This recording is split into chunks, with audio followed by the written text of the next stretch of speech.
Bé, hola a tots. Avui venim a parlar-vos d'una novetat que portem molt de temps esperant. És la bota o la famosa bota F1 Evo de la gent d'Scarpa. La tenim en versió de dona i la tenim en versió d'home. Aquesta és una bota que el seu passat és una bota que ja va ser revolucionària en el seu moment, però que amb aquesta nova versió la veritat és que ens dona molt per parlar. Però entrem en matèria, expliquem de què es tracta, us donem les característiques més importants i segur que molts de vosaltres estireu desitjant posar el peu a dintre d'un trasto com aquest. La primera cosa que heu de tindre en compte és que és una bota feta amb Pebax, per tant està feta amb un material de moltíssima qualitat i molt durable en el temps. La segona cosa que heu de tindre en compte és que la part baixa de la bota munta un interior fet amb fibra de carbó. Això li dona rigidesa i a més li donarà o li traurà molt de pes.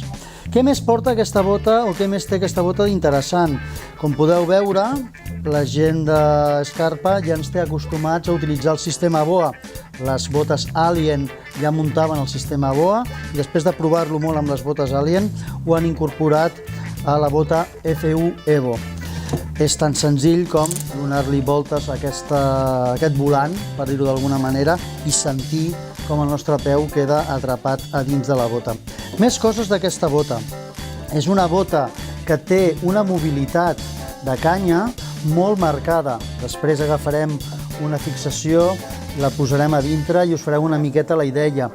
Com de marcada tenim la mobilitat d'aquesta bota? Doncs la tenim marcada amb 62 graus, que és molta més mobilitat que una bona part de les botes que competeixen amb ella. Què més tenim respecte a aquesta bota?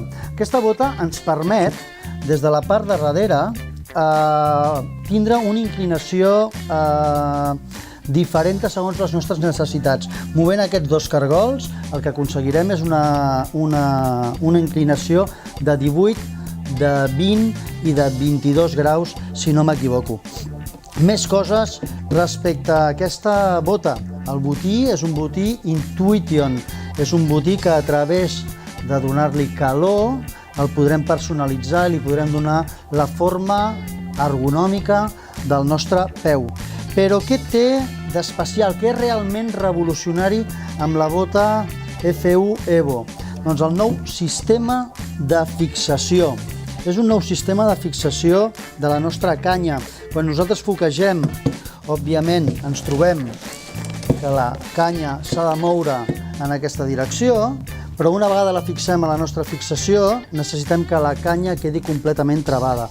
Podem fer una prova, aviam si us ho puc demostrar. Jo poso la bota a la fixació d'Inafit, d'acord?